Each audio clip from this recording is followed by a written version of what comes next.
कैसे हैं सब लोग। We are going to discuss page number 7। मेरे यूट्यूब चैनल पे 11th के नोट्स गिवन हैं, 12th के नोट्स भी गिवन हैं, वहाँ से डाउनलोड कर लें और अपने साथ में नोट्स का प्रिंट आउट लेकर के बैठें। पेज नंबर 7 में 3-4 टॉपिक्स गिवन हैं। सबसे पहला टॉपिक है मोशन अंडर ग्रेविटी। तो हमने जो 3 इक्वेशन पढ़ी थी इससे पहले पेज में, पेज नंबर 6 में डिस्कस की थी 3 equation of motion. v equal to u plus a t, s equal to u t plus half a t square, v square equal to u square plus 2as। तो ये तीनों equation एक नई form assume कर लेती हैं under the influence of gravity, जिनको हम कहते हैं मोशन अंडर ग्रेविटी। तो उसमें ये 3 इक्वेशन की क्या फॉर्म हो जाती है, एक ही जगह जी आ जाता है, ये डिस्कस करेंगे। फिर एक रिलेटिव वेलोसिटी के बारे में डिस्कस करेंगे। रिलेटिव वेलोसिटी का मतलब है velocity of one object in comparison to other object. तो ये एक टॉपिक ये डिस्कस करेंगे। और तीसरा स्केलर और वेक्टर क्वांटिटीज़ क्या होती हैं, इनमें क्या डिफरेंस है, इनकी क्या डेफिनेशंस हैं, और वेक्टर क्वांटिटी को एडिशन कैसे करते हैं, तो इसके कितने तरीके हैं। तो वो केवल मैं 3 तरीके बताऊंगा, फिर वो तरीके एक एक करके डिस्कस करेंगे नेक्स्ट पेज में, पेज नंबर 8 में। तो अभी के लिए ये 3 टॉपिक डिस्कस करना स्टार्ट करते हैं। तो सबसे पहला टॉपिक है मोशन अंडर ग्रेविटी। तो मोशन अंडर ग्रेविटी, ये सुन के हमें क्या समझ में आता है कि some motion is going on, motion is happening and it is happening under the influence of gravity. Gravity मतलब ग्रेविटेशनल फील्ड, और ग्रेविटेशनल फील्ड किसका, अर्थ पे अगर मोशन हो रहा है तो अर्थ का ग्रेविटेशनल फील्ड। तो वहाँ पे जो ग्रेविटेशनल एक्सेलरेशन होगा वो अर्थ के ग्रेविटेशनल फील्ड के कोरस्पॉन्डिंग जो ग्रेविटेशनल एक्सेलरेशन है वो होगा। अब ये अर्थ के ग्रेविटेशनल फील्ड के कोरस्पॉन्डिंग एक्सेलरेशन क्यों होगा। For example you are standing on a tower and you drop some stone from the height of the tower. तो ये स्टोन आपने पुश नहीं किया, उसको सिंपल ड्रॉप कर दिया एक स्टोन को। तो जब ड्रॉप किया है तो ड्रॉप करने से आपने कोई फोर्स लगाई होती तो वो फोर्स के डायरेक्शन में, यानी जिस डायरेक्शन में फोर्स लगाई है उस डायरेक्शन में मूवमेंट होना चाहिए था स्टोन का, पर आपने तो कोई फोर्स लगाई नहीं। आपने टावर के ऊपर गए और वहां जाकर के उसको सिंपल ड्रॉप किया है। तो ड्रॉप करने का मतलब रिलीज करना है, फोर्स लगाना नहीं है। तो जब ड्रॉप किया है फिर भी लेकिन वो नीचे की तरफ जा रहा है। नीचे मतलब क्या, नीचे मतलब अर्थ के सेंटर की तरफ। ओके, तो अर्थ के सेंटर की तरफ क्यों जा रहा है, because earth is applying A gravitational force on that stone. Gravitational force क्यों लगता है, ये न्यूटन ने अपने यूनिवर्सल ग्रेविटेशनल लॉ में इसको डिस्क्राइब किया है कि जब कभी भी 2 ऑब्जेक्ट होते हैं जिनके कुछ मासेस हैं m1 m2, तो उनके बीच में एक फोर्स लगता है हमेशा। m1 मास m2 मास के ऊपर एक फोर्स लगाता है, m2 मास m1 मास के ऊपर एक फोर्स लगाता है। तो यहाँ पे अर्थ स्टोन के ऊपर फोर्स लगा रही, स्टोन भी अर्थ के ऊपर फोर्स लगा है, and both the forces are equal. तो ये स्टोन मूव कर रहा है, अर्थ के सेंटर की तरफ मूव कर रहा है। ओके, तो ये किस एक्सेलरेशन के साथ मूव करेगा। एक्सेलरेशन होना ही चाहिए इसमें, इसके मूवमेंट में कि नहीं होना चाहिए, हाँ होना चाहिए, because some force has been applied. तो जब कभी फोर्स अप्लाइड हो तो एक्सेलरेशन होता है हमेशा।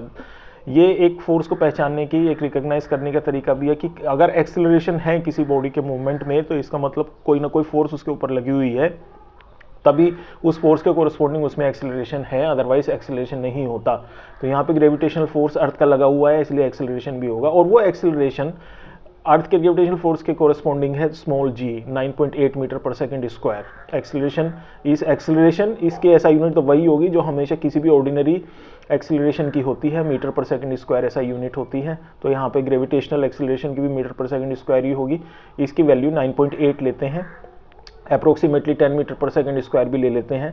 तो हालांकि ये वेरी करती है अर्थ के डिफरेंट प्लेसेस पे, because gravitational acceleration varies with height and depth. इसकी जो मैक्सिमम वैल्यू 9.8 है वो अर्थ के सरफेस पे होती है। और दूसरा ये डिपेंड करती है कि जिस प्लेनेट पे आप कैलकुलेट कर रहे हो ग्रेविटेशनल एक्सेलरेशन, उस प्लेनेट का मास कितना है। आप मून पे जाओगे, मून पे मास, मून का मास कम है तो वहाँ पे ग्रेविटेशनल एक्सेलरेशन की वैल्यू भी कम होगी।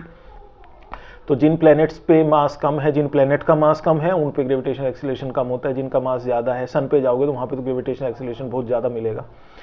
तो ये 9.8 मीटर पर सेकंड स्क्वायर ग्रेविटेशनल एक्सेलरेशन से कोई ऑब्जेक्ट मूव करेगा। डाउनवर्ड डायरेक्शन में अगर मूवमेंट हो रहा है तो पॉजिटिव वैल्यू लोगे g की, प्लस g यूज़ करोगे। इक्वेशन, तीनों इक्वेशन है, s equal to u t, v equal to u plus a t, और s equal to u t plus half a t square, v square equal to u square plus 2s में a की जगह plus g use करोगे। And if the motion is going on upwards, मतलब away from the centre of the earth, तो g की value minus g use करोगे, minus 9.8 वगैरह use करोगे।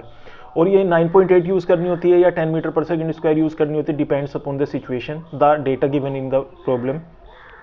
कई बारी तो वो दे देते हैं साफ साफ कि जी की वैल्यू आपको 9.8 यूज़ करनी है या 10 यूज़ करनी है, और अगर वो देते नहीं है तो आप 10 यूज़ करोगे मोस्टली बिकॉज 10 से कैलकुलेशन करना आसान होती है। लेकिन कई बारी डेटा इस तरह का रहता है कि 9.8 से कैलकुलेशन करना आसान होती है, तो आप इसकी wisely 9.8 metre per second square value choose करोगे because it will help you in solving calculation problem easily.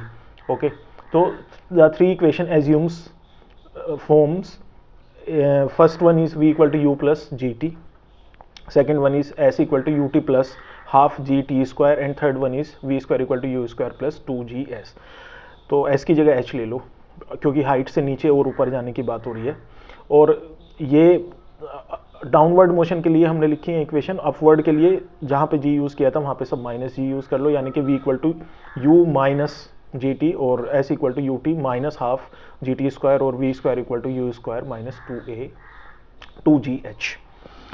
Okay, next topic पे बात करते हैं रिलेटिव वेलोसिटी। रिलेटिव वेलोसिटी को याद रखने का एक इसको समझने का एक बिल्कुल आसान सा तरीका मैं आपको बता दूँ, थंब रूल है, उसको फॉलो कर लें। एक एग्जांपल याद रखें इस थंब रूल के लिए कि कोई दो बच्चे अगर आपस में साइकिल से साथ साथ बात करते हुए जा रहे हैं तो उनके बीच में कुछ भी वेलोसिटी नहीं है, दोनों साइड बाय साइड चल रहे हैं, हालांकि उनकी इंडिविजुअल वेलोसिटीज एब्सोल्यूट वेलोसिटीज अगर आप देखें तो एब्सोल्यूट वेलोसिटीज देखें का मतलब ये है कि कोई बराबर में कोई बिल्डिंग है, कोई सड़क के किनारे पे पेड़ खड़ा हुआ, उस पेड़ के रिस्पेक्ट में अगर आप देख रहे हैं तो ये एब्सोल्यूट इसकी वेलोसिटी, तो वो हो सकता है 30 kph से या 40 kph की स्पीड से जा रहे हैं दोनों बच्चे, लेकिन दोनों आपस में एक दूसरे के रिस्पेक्ट में अगर आप देखोगे तो दोनों बिल्कुल साथ साथ तो चल रहे हैं, बराबर बराबर चल रहे हैं, तो एक दूसरे के रिस्पेक्ट में तो दोनों स्टेशनरी हैं। तो इसका मतलब when they are going in the same direction you subtract velocity of one from the other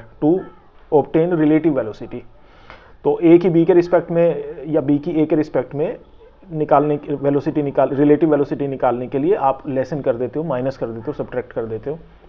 और अगर आमने सामने से तो दो कोई ऑब्जेक्ट्स आ रहे हैं, एक कार इधर से आ रही है और एक उधर से सड़क के दूसरे वाले साइड में एक कोई दूसरी कार आ रही है, and both the cars are moving towards each other, तो यहाँ अगर रिलेटिव वेलोसिटी की बात की जाए तो आपको इन दोनों की वेलोसिटीज प्लस करनी पड़ेगी। एक 60 kph से आ रही थी कार, एक 40 kph से आ रही थी, तो इनकी रिलेटिव वेलोसिटी 100 kph हो जाएगी, यू विल ऐड।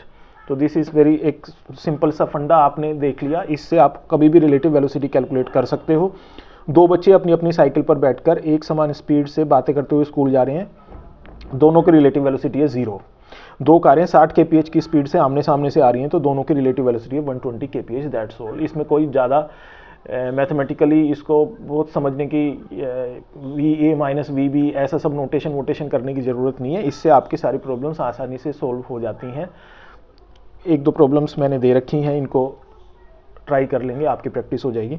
नेक्स्ट है स्केलर एंड वेक्टर क्वांटिटीज़। कौन सी क्वांटिटी स्केलर होती हैं जिनमें डायरेक्शन की इन्फॉर्मेशन नहीं हो, वो सब स्केलर क्वांटिटीज़ हैं। For example mass of an object 50 kg, 50 kg कौन सी डायरेक्शन में, ये क्वेश्चन ही इरेलीवेंट है, मीनिंगलेस क्वेश्चन। तो इसमें कभी भी आपको डायरेक्शन बताने की ज़रूरत नहीं पड़ती, ऐसी क्वांटिटीज़ को स्केलर क्वांटिटी कहते हैं। लेकिन कुछ क्वांटिटीज़ में डायरेक्शन नहीं बताओगे तो बिल्कुल काम नहीं चलेगा।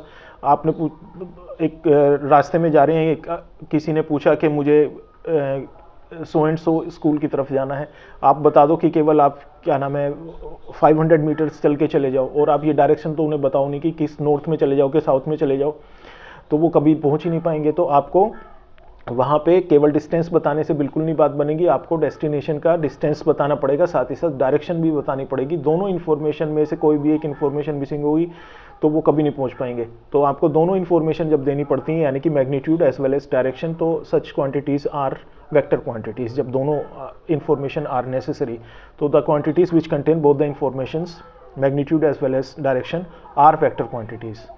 अब इन वेक्टर स्केलर क्वांटिटीज़ को ऐड करना बचपन से सीखा है, 50 + 50 = 100, 60 + 60, इसमें और कुछ ध्यान रखना नहीं है, मैग्नीट्यूड इज सफिशिएंट।